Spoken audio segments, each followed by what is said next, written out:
Hey YouTube, and welcome to another episode. I'm Rick Marks. Been working through digital minimalism, and I promise you we're almost at the end. But it's getting to the point where I'm realizing more and more a lot of this just comes around purposeful living, and whether you look at it in a physical aspect of like picking up something, and I know there was the craze going back where does it spark joy, and it's no different. We need to actually just look at the mental aspect of things and go, do I need this or do I not? And I think through journaling and stuff that helps to enlighten and give you insight to whether or not it's important to you or not, because I think often in our heads we keep hold of things that eat away at us or bug us and don't provide us with any value or quality.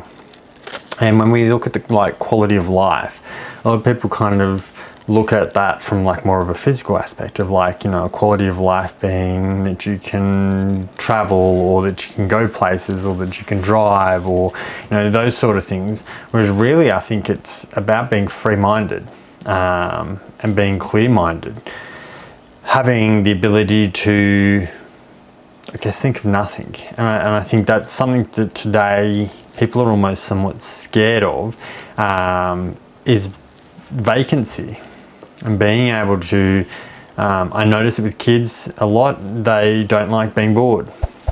And yet there's nothing wrong with boredom. Boredom can be quite helpful. So how you manage that and how you deal with it. And I think as parents we tend to want to fix everything, or we don't want our kids to be bored, so we give them lots of stuff to do. Whereas I think it's about also learning to sit with our emotions and our feelings, and being okay with that, and understanding, like I've learnt lately, that it's okay to be angry, or it's okay to be frustrated. It's okay to have those feelings, and it's okay to just sit in them. We don't have to necessarily act or respond to the feelings. We can just allow and acknowledge, really, I guess is what it comes down to as well. So I guess I implore you to think about, again, slowing things down, changing the speed of life. Because I talk to a lot of people and they feel that since sort of like technology, like a year is sped up so much more now, like there's so much pressure with like emails and text messages and bombardment of stuff that's coming in.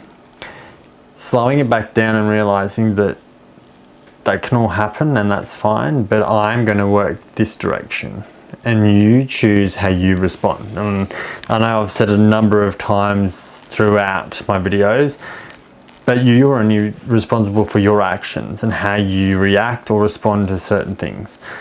And when you text message straight back, you set a precedent that's what you will do. If you email respond straight away, then that sets a precedent for what you'll do in future. And so people learn to expect that of you, and then as soon as you don't deliver at that level, what's wrong? Why are you not responding? Like they start to query that something mustn't be right.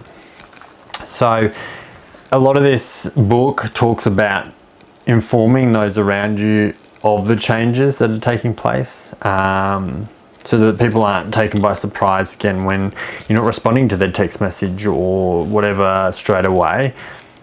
I now work on a different schedule.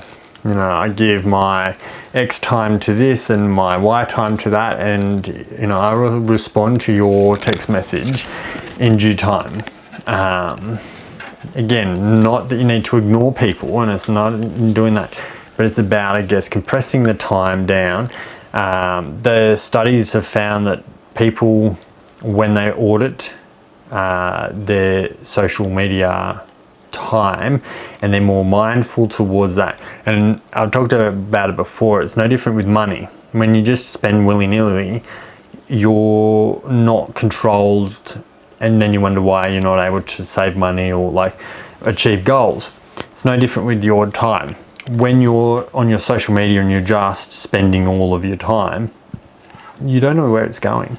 And so when you actually audit and you're more specific, so for instance, if for you Facebook Marketplace is important, and that's sort of a big thing for you and that's part of why you're on Facebook, then define the barriers around using it then and go, I will check Facebook Marketplace for a period of 10 minutes in the morning and 10 minutes at the afternoon, and that's that.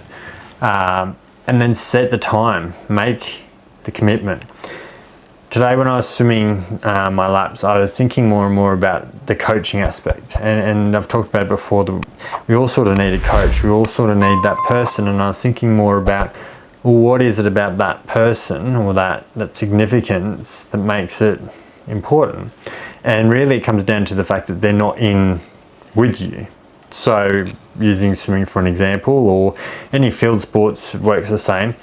The coach is off the field or out of the pool and they're watching, they're making observations.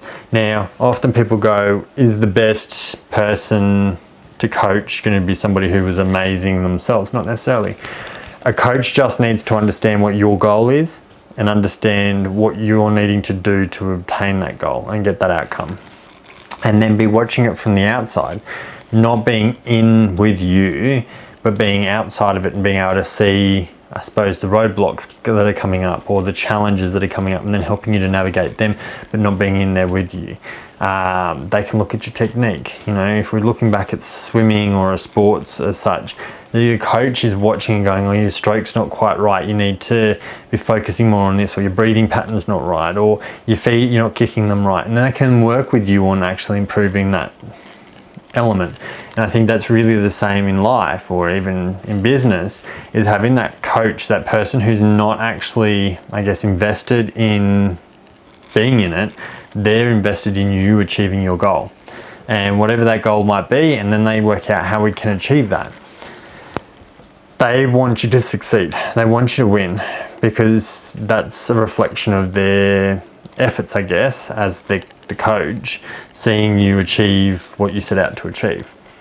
So think about in future, you know, it's important. You can't self-coach yourself, because even myself in the swimming pool, I can't see my breathing, I can't see my stroke, I can't see my kicking, I can't evaluate and go, my goal is to get faster, or my goal is to swim longer, and so I'm doing short strokes where I could be doing long strokes, reducing my actual expended effort.